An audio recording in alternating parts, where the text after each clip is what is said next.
Hola, muy buenas a todos, estoy Lin for Numbers y en esta ocasión vamos a hacer otro resolviendo PCs. Bueno, sin mucho más que agregar, comencemos.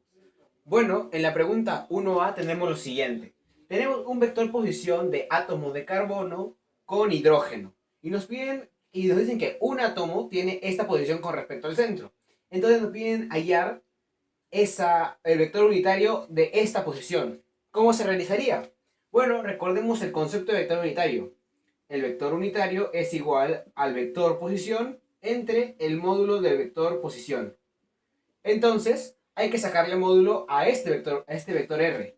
¿Cómo se saca el módulo? Bueno, el módulo para un vector de tres componentes se saca de la siguiente manera. El módulo de R va a ser igual a la raíz cuadrada de cada componente al cuadrado. ¿Pero qué cosa? Cada magnitud de la componente. Y como acá solo aparece I, J y K, va a tener componente 1, menos 1 y menos 1 para cada una de los vectores unitarios. Entonces, acá vamos a tener 1 al cuadrado más menos 1 al cuadrado más menos 1 al cuadrado. Esto va a salir raíz de 3.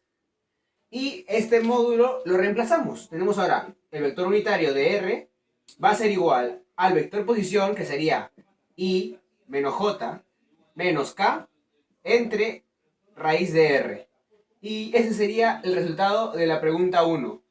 Si mal no estoy, la clave sería la clave A.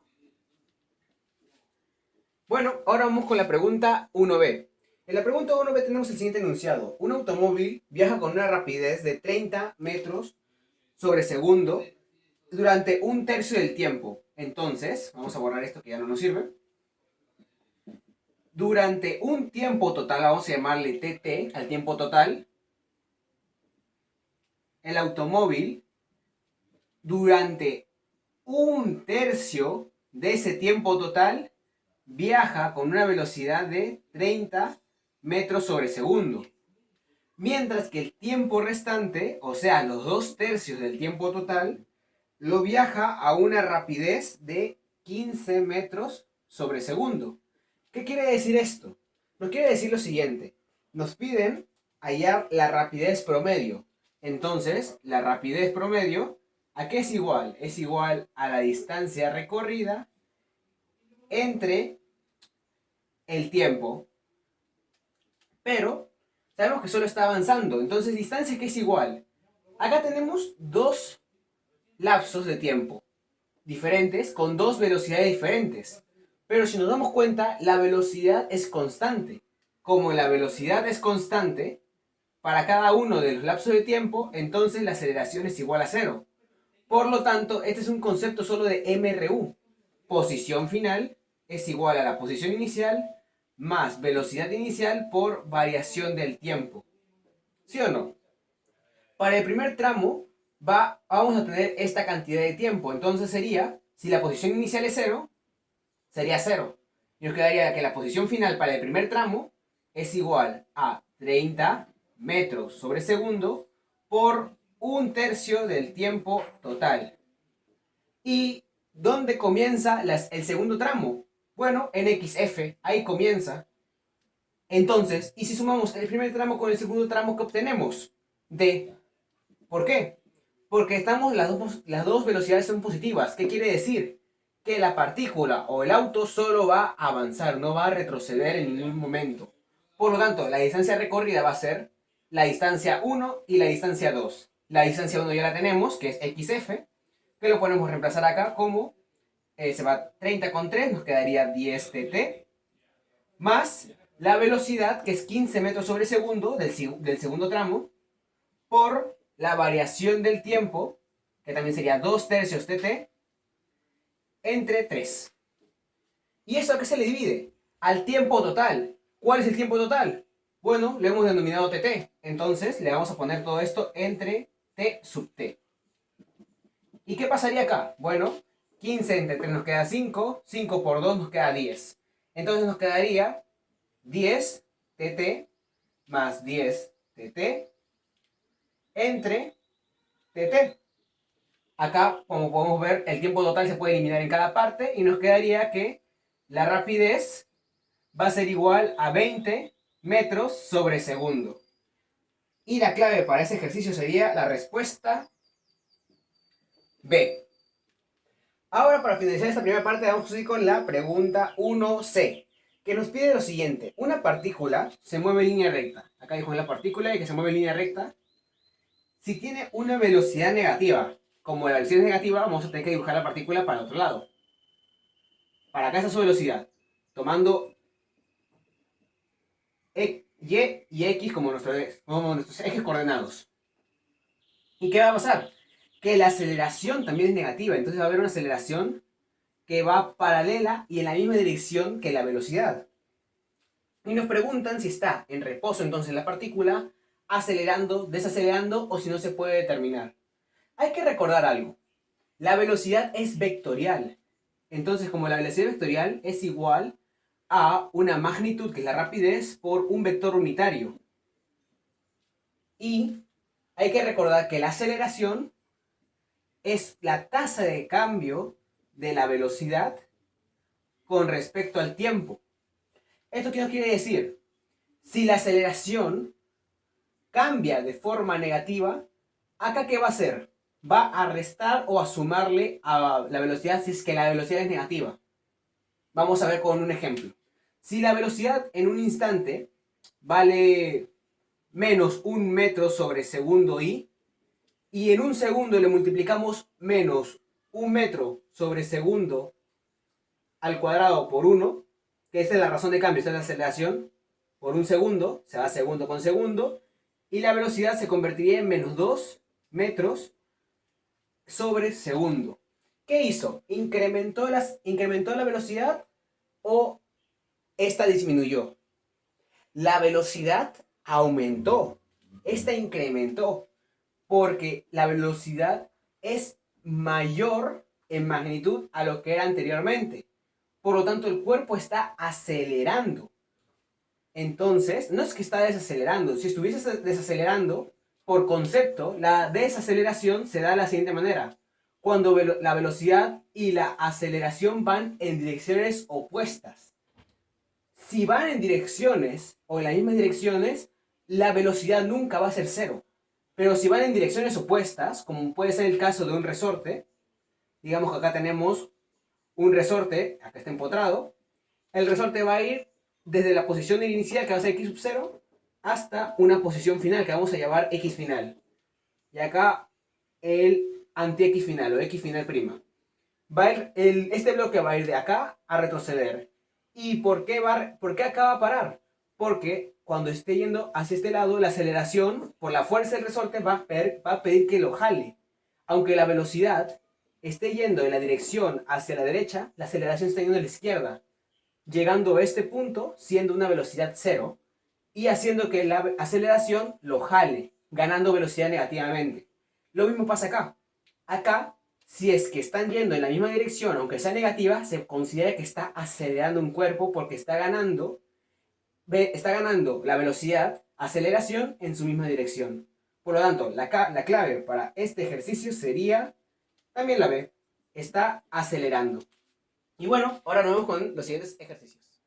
Bueno, ahora vamos a ir con la pregunta 1D, donde tenemos lo siguiente en el enunciado. El enunciado dice que desde un edificio se lanzan las bolas A y B. Entonces vamos a anotarlo, tenemos acá la bola A y la bola B. Y de manera de que la A se lance hacia arriba con una velocidad y B hacia abajo con la misma velocidad, o también conocida misma rapidez U. O sea, la velocidad inicial tanto para A como para B va a ser U. Bueno, mejor dicho, rapidez. La de A es hacia arriba y la de B es hacia abajo. Si VA, que llega por acá, VA y VB son las velocidades, son las rapideces respectivas de A y de B, entonces tenemos que calcular cuál o comparar cuál es mayor, cuál es menor, si son iguales o si dependen de la masa. Bueno, vamos a tratar de resolverlo. Para esto vamos a utilizar un poco de fórmula de cinemática. Sabemos que están siendo lanzadas hacia arriba y hacia abajo respectivamente. Entonces, ¿qué va a pasar? En Y hay aceleración de la gravedad. Y en X no hay nada, pero como no se está moviendo en X no nos interesa, entonces nos centramos en Y. Vamos a ver la velocidad en A va a ser igual a... la velocidad final en A va a ser igual a la velocidad inicial más aceleración por variación del tiempo. Es utilizando el tiempo, pero tampoco lo tenemos como dato. Entonces, ¿qué podemos utilizar? Hay otra fórmula. Velocidad final al cuadrado es igual a velocidad inicial al cuadrado más 2 veces la aceleración por el desplazamiento. Como estamos en Y, esta va a ser la velocidad final en Y la velocidad inicial en Y. Sabemos que la velocidad inicial para cada uno era U. Entonces primero vamos a hacerlo, por ejemplo, acá en A. En A, la rapidez final va a ser velocidad final al cuadrado. La rapidez inicial es U. U al cuadrado más, o mejor dicho, bueno, sin más, la gravedad que es menos 9,81 por la variación de altura, que la tenemos, en realidad no, pero podemos decir que esta es la variación de altura. Digamos que este es el H inicial y este es el H final. Entonces es final menos inicial, va a quedar acá también negativo, nos queda menos variación de H. ¿Y qué va a pasar acá? Se le va a sacar una raíz cuadrada. Como se le saca la raíz cuadrada, tenemos que ahora verificar si es que la velocidad, porque recordemos que velocidad es el módulo, o sea, el valor positivo de esto, la velocidad en B es igual. Para ello hacemos lo siguiente. La velocidad final en B es igual a la velocidad inicial al cuadrado más 2 veces la gravedad por el desplazamiento. Y el desplazamiento, tanto como A como para B, es el mismo. Entonces, este dato es el mismo, la gravedad es la misma, este 2 es constante y la rapidez inicial es la misma. Y como está al cuadrado, tampoco nos importa la dirección, porque recuerden, A está yendo hacia arriba y B hacia abajo, pero está al cuadrado, entonces no hay cambio.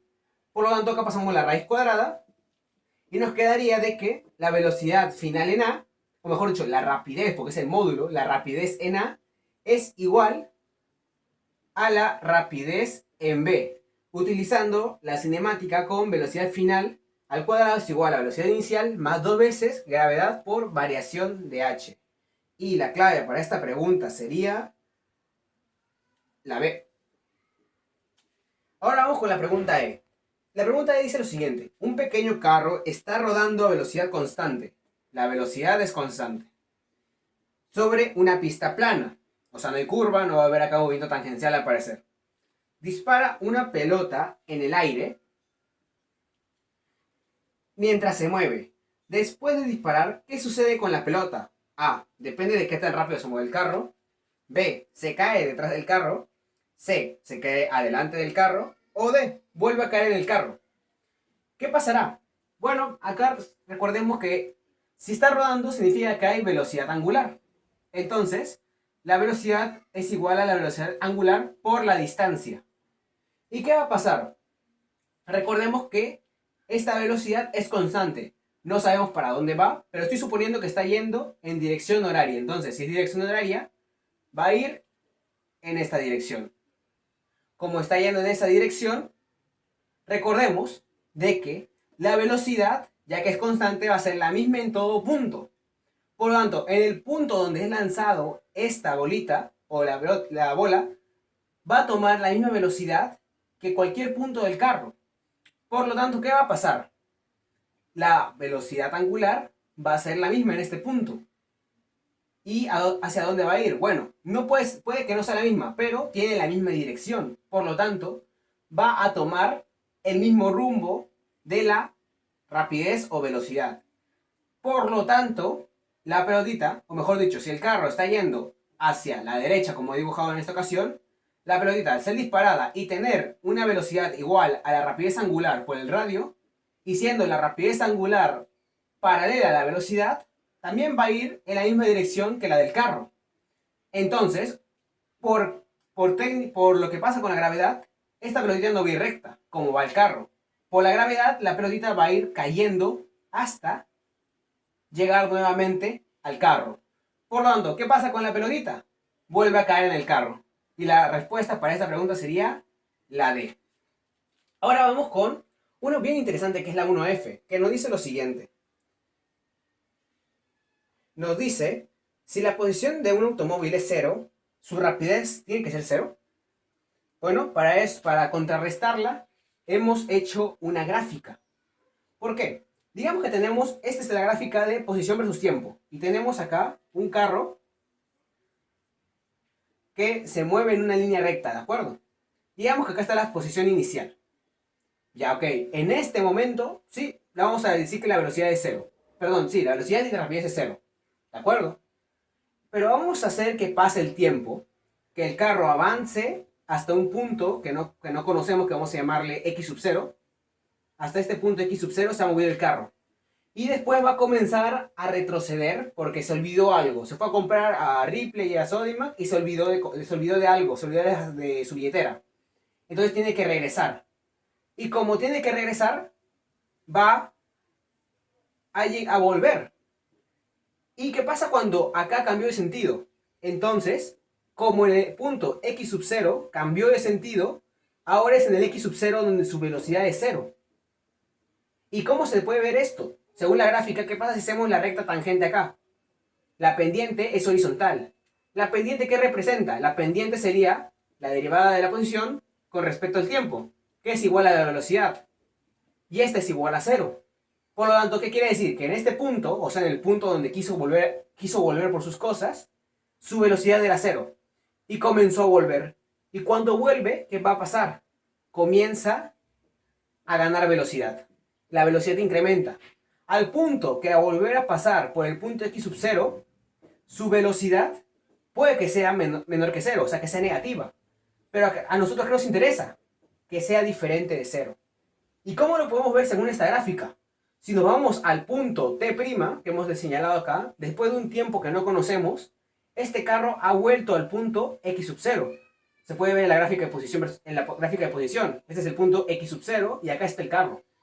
Y si hacemos una pendiente acá, podemos ver que la pendiente, o sea, la diferencial de X sobre la diferencial de tiempo, es menor que 0.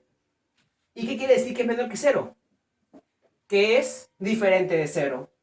Entonces, si sacamos el módulo de la velocidad va a ser diferente de 0. Por lo tanto, este enunciado es falso. O sería la B, que dice no. Ya que, después de un tiempo prolongado, puede que al volver a pasar por el punto de origen, la velocidad sea 0. Y bueno, ahora vamos a ir con los siguientes ejercicios. Bueno, ahora vamos a ir con el ejercicio 1G. Y bueno, en la gráfica nos dan estos datos, pero para preferencia vamos a solo sacarlo de frente, ya no vamos a hacerlo de forma gráfica, sino de forma vectorial.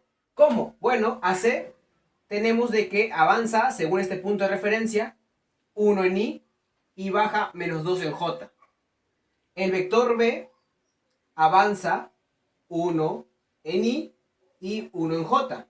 Y el vector A retrocede, bueno, acá también retrocede, desde ese punto de referencia retrocede 1 en I y sube 1 en J. Y este vector A retrocede 2 en I y baja 1 en J. ¿Y qué nos pide este ejercicio? Nos pide la suma de A menos B más 2C. Entonces vamos a hacerlo. Tenemos A, que A sería menos 2I menos un J. Y vamos a sumarle el vector menos B. El vector menos B es el opuesto a este vector B. ¿Cuáles serían las componentes de ese vector? Las opuestas serían que avanza 1 en I, o sea, sería un I, y que baja 1 en J. Estas componentes las sumamos. Sería acá 1 en I menos 1 en J. Y le vamos a sumar 2 veces el vector C. ¿Qué quiere decir? Que a este vector lo vamos a multiplicar por 2. 1 por 2, 2. Vector unitario I. 2 por 2, 4. Menos por más, menos. Vector J. Y nos piden hacer la suma. Entonces vamos a llamarle esa suma vector resultante. Ese vector resultante, ¿cómo saldría? Bueno, en I, 2 con 2 se eliminan. Sería acá un I. Y acá sería menos 6J. Y ese sería el vector del ejercicio 1G. La clave sería la B. Ahora vamos con la 1H, que nos dice lo siguiente. Tenemos tres gráficos, posición versus tiempo, aceleración versus tiempo, velocidad versus tiempo, que nos muestran cómo cambia la posición, aceleración y velocidad de un móvil en función del tiempo. Y nos pide calcular la posición cuando t es igual a 5 segundos. Ahora, ¿cómo resolvemos esto? Bueno, primero hay que sacar datos de los gráficos. Primero, la velocidad. Velocidad es constante. ¿Cuánto es la altura? 5. O sea, la velocidad siempre es 5 metros sobre segundo. La posición inicial es 5. La posición inicial es igual a 5 metros. La aceleración es 0. Entonces siempre, bueno, acá también se puede sacar, como la velocidad es constante, la aceleración va a ser 0. Entonces, ¿qué tenemos? No hay aceleración, es un movimiento lineal, tenemos posición inicial y tenemos la velocidad. ¿Qué quiere decir esto? Quiere decir que es un movimiento rectilíneo uniforme, MRU, y tenemos la variación del tiempo, claro. Acá comienza en 0 y nos piden cuando esté en la posición 5 segundos, o sea, acá. ¿Cuánto es la variación del tiempo? 5 segundos menos 0 segundos es igual a 5 segundos. Esa es la variación del tiempo. Entonces nos piden la posición final. La posición final va a ser igual 5 metros más 5 metros sobre segundo por 5 segundos. Segundos con segundos se van. 5 por 5, 25. 25 más 5. X final va a ser igual a 30 metros. Esa sería la posición final. Y nos piden exactamente esto. Entonces la resultante o la respuesta sería la letra A. Bueno, ahora vamos a ir con el ejercicio 1i, que nos dice lo siguiente. Tenemos como enunciado de que una partícula se está moviendo de forma rectilínea y tenemos la gráfica aceleración versus tiempo. Además, nos dan de datos de que el tiempo, cuando es 0, cumple que la velocidad también va a ser 0. Y por otro lado, nos piden que calculemos la rapidez cuando el tiempo sea 3 segundos.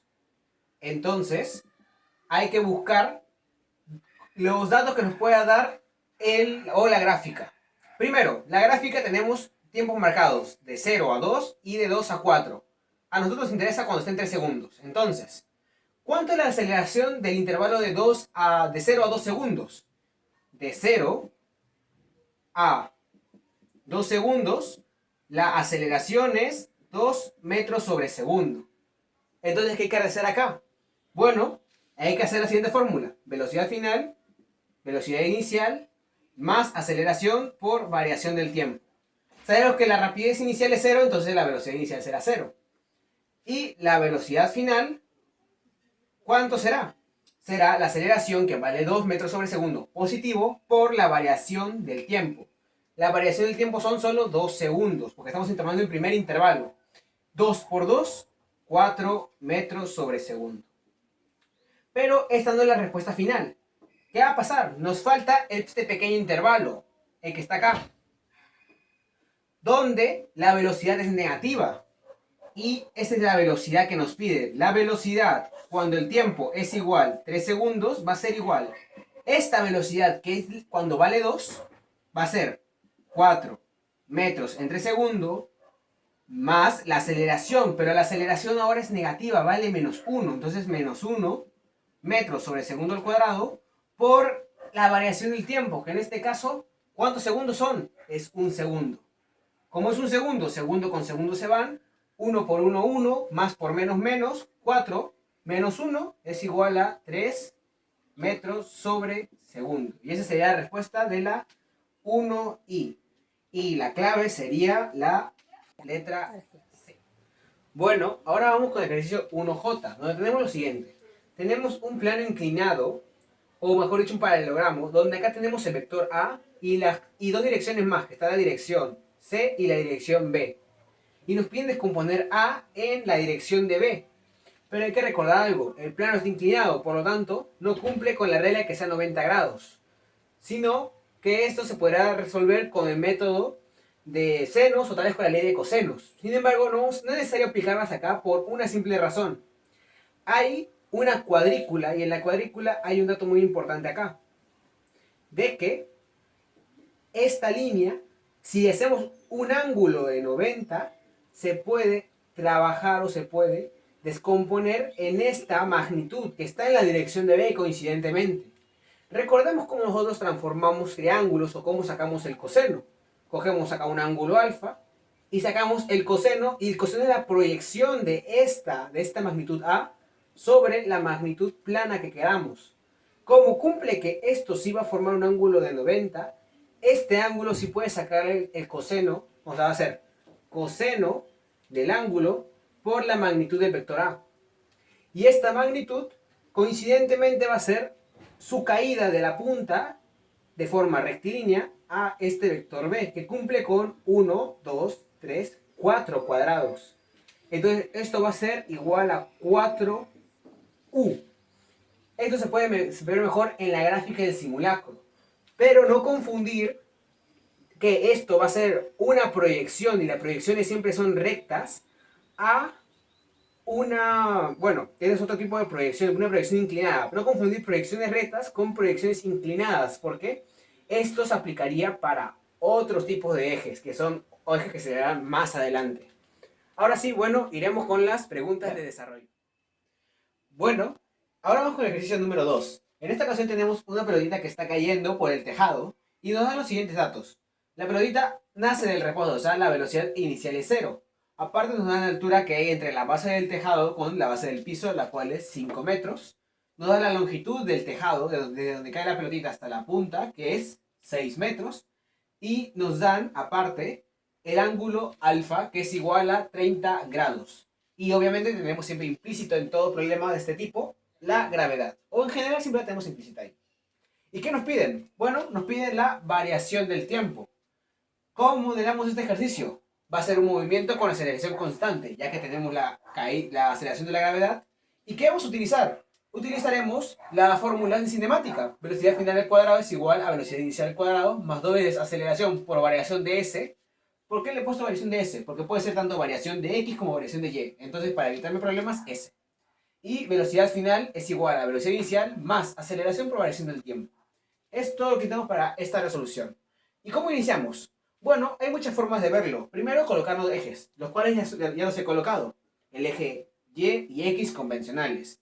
¿Podrían ser los inclinados? Claro, pero habría un problema al llegar a esta zona. Porque en esta zona habría que descomponer nuevamente esa velocidad que tú has generado en dos tipos y tratar de hallar una especie de velocidad constante para este punto y después calcular cuál es el tiempo, que es mucho trabajo. Más fácil es trabajar con los ejes convencionales, por lo que verán a continuación. Y ahora otro detalle, ¿se puede partir esto en dos partes? También se puede partir, pero lo que vamos a hacer es lo siguiente para evitarnos ese jaleo. Va a ser usar velocidad final al cuadrado en y va a ser igual a velocidad inicial al cuadrado en y más 2 aceleración por variación de la altura, que vamos a llamarle variación de y. Ahora, ¿cómo llamamos esta variación de y? La variación de y vamos a tomar todo el sistema, desde el inicio hasta este final. No vamos a hacerlo por tramo, vamos a hacerlo directo, ya que la velocidad final no debería cambiar. Y vamos a tomar la velocidad inicial en y. Como sabemos que la velocidad general es 0, la velocidad inicial en y va a ser 0. Entonces ahora solo nos sirve este valor. Tenemos ya velocidad final en y es igual a la raíz cuadrada de 2 veces la aceleración por variación de y. La aceleración es dato porque es la constante de gravedad, que es g. Y nos falta la variación de h. Ahora, sabemos que g es negativa, o sea, de que este a es menos 9,81 metros sobre segundo al cuadrado aproximadamente. Pero, entonces, ¿eso qué significa? De que la variación de altura debe ser negativa. ¿Y cumple eso? Bueno, vamos a ver. La posición final está hasta acá. La posición inicial está hasta allá. Si tomamos sistema de referencia en la base del piso, sería punto inicial menos final. Final es 0, inicial es un valor menos inicial está negativo. Ah, ok. Si lo tomamos acá, el 0 y está bajando, entonces va a ser negativo. Final menos inicial, menos algo menos 0, va a ser menos algo. Entonces, cumple, porque este también debe ser negativo. Y ahora, ¿cómo hallamos esta variación? Es todo lo que ha caído verticalmente. ¿Y cómo es todo lo que ha caído verticalmente? Bueno, tenemos desde este punto hasta la base es el valor h. O sea, h es algo que está cayendo. ¿Y qué nos falta? ¿Cuánto cae en este sector de acá? ¿Cómo lo averiguamos? Bueno, tenemos un ángulo y tenemos una hipotenusa, ya que si lo llevamos hasta acá forma 90 grados.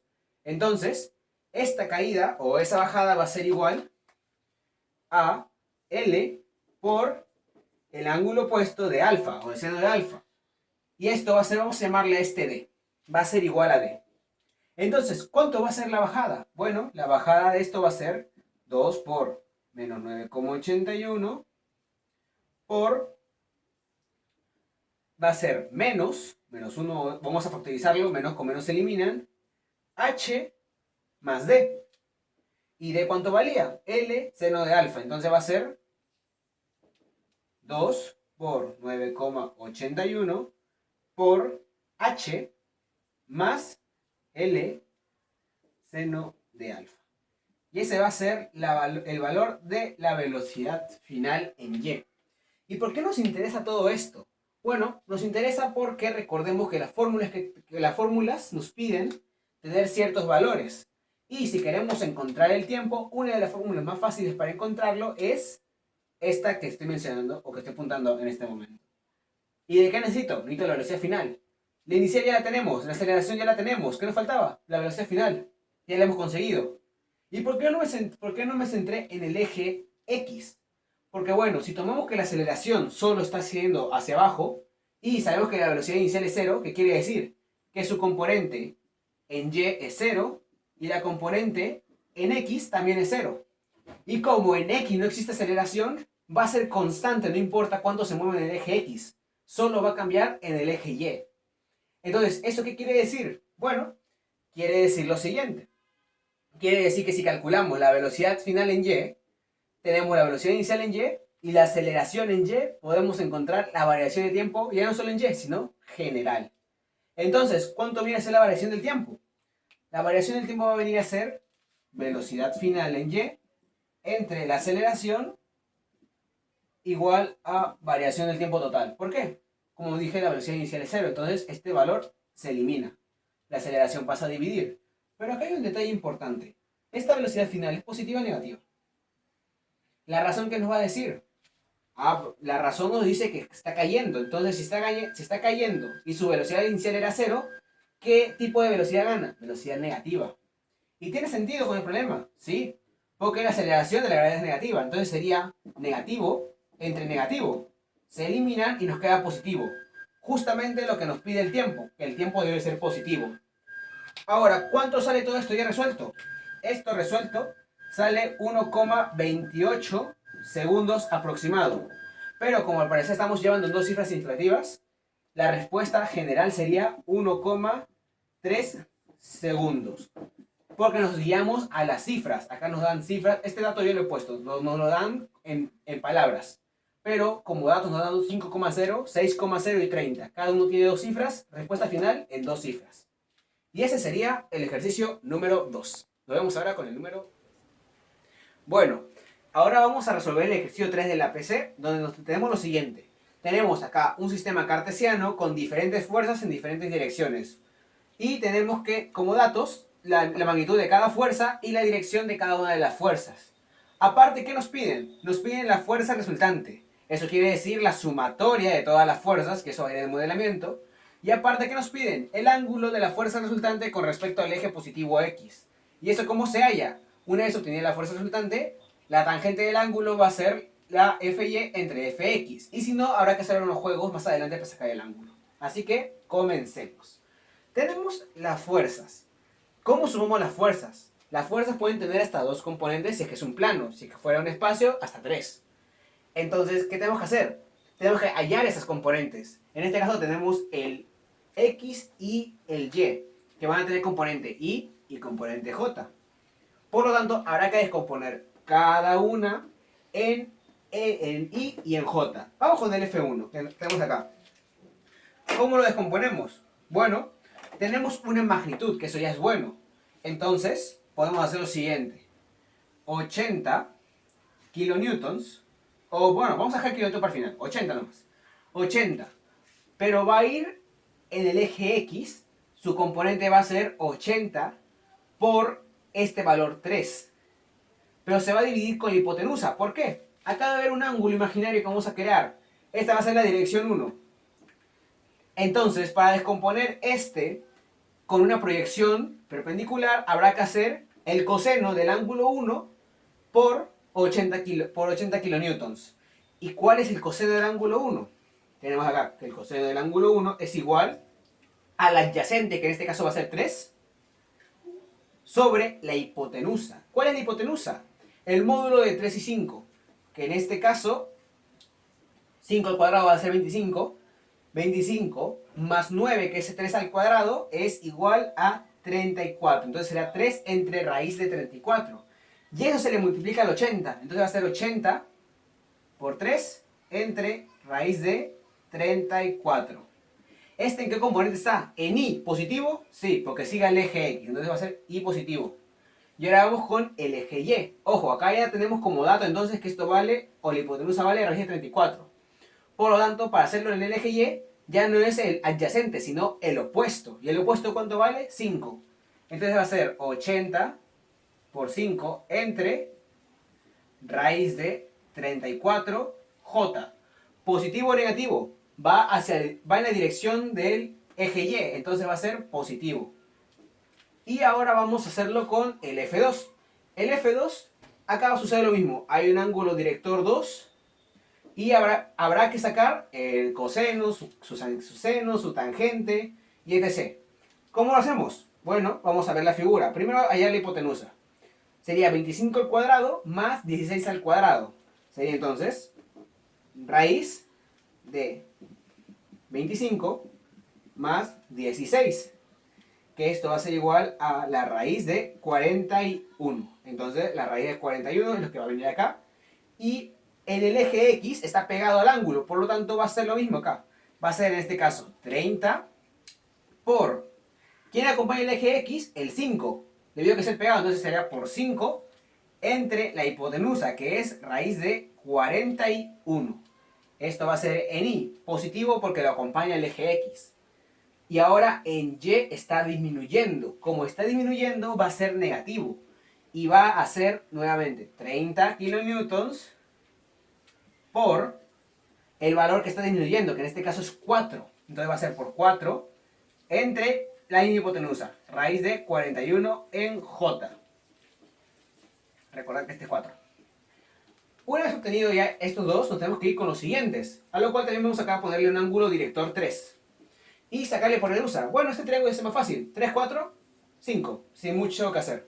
Entonces, con el eje X va a ser la magnitud 75 por 4 entre 5. 75 entre 5 lo podemos hallar. 75 entre 5. Se puede sacar acá 1, 5, 15. Entonces sería 15 por 4. Lo podemos dejar acá. 15 por 4 y lo mismo con... pero espérense, positivo o negativo. En este caso sí está yendo en contra del eje X, por lo tanto va a ser negativo. Y ahora vamos a ir con el eje Y, que también está yendo en contra, por lo tanto también va a ser negativo. ¿Y cuánto va a ser? Otra vez va a ser 75 entre 5, ya no tenemos ese valor, sale 15. Si no me creen, multipliquen 5 por 5, 25. Llevo 2, 5 por 1, 5, 2 más 5, 7, 75. Entonces sería 75 por... bueno, ya tenemos 15. 15 por ¿cuánto? Por 3. Que bueno, lo podemos dejar como ya de frente 45. Acá también lo podemos convertir, pero lo dejaré así para hacerlo más rápido. Entonces ya tenemos de que acá va a ser negativo, negativo. Y finalmente tenemos la fuerza 4, que tenemos un ángulo director 4, y se va a tener que descomponer este 60 kN tanto para la izquierda como hacia arriba. Y como va hacia la izquierda va a ser negativo en Y. Entonces sería acompañado con el 10. Acá tenemos que sacar la raíz cuadrada otra vez, el módulo. 100 más 25, raíz cuadrada de 125. Entonces va a ser 60 por 10, todo negativo. 60 por 10 entre raíz de 125 en Y.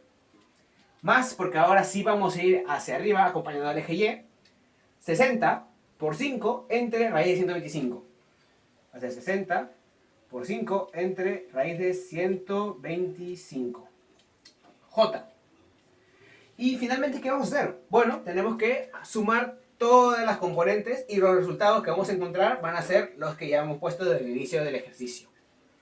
Y con esto nos damos cuenta de algo. Primero ya hemos acabado el ítem A. El ítem A ya está finiquitado. ¿Qué nos falta? Nos falta el ítem B. Pero nos damos cuenta de algo. Si tenemos que dibujar este vector resultante, ¿cómo lo dibujaríamos? Bueno, sabemos que va negativo en Y y va positivo en J. Entonces el FR se podría dibujar de esta manera. Obviamente no estás con su dirección real, pero sabemos que está en este cuadrante. Porque este cuadrante, que sería el segundo, es el único que cumple, que va negativo en Y y positivo en J, como nos lo piden acá.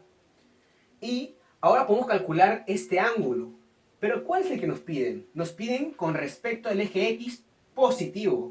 Entonces tenemos que calcular todo este alfa. Pero podemos hacer unos cuantos juegos, como mencioné. Si sacamos este ángulo, y sabemos que un ángulo llano es 180, alfa sería 180 menos este ángulo. Por lo tanto, ¿cómo sacamos este ángulo? Sabemos que este ángulo es igual a opuesto entre adyacente, entonces esa tangente va a ser arcotangente.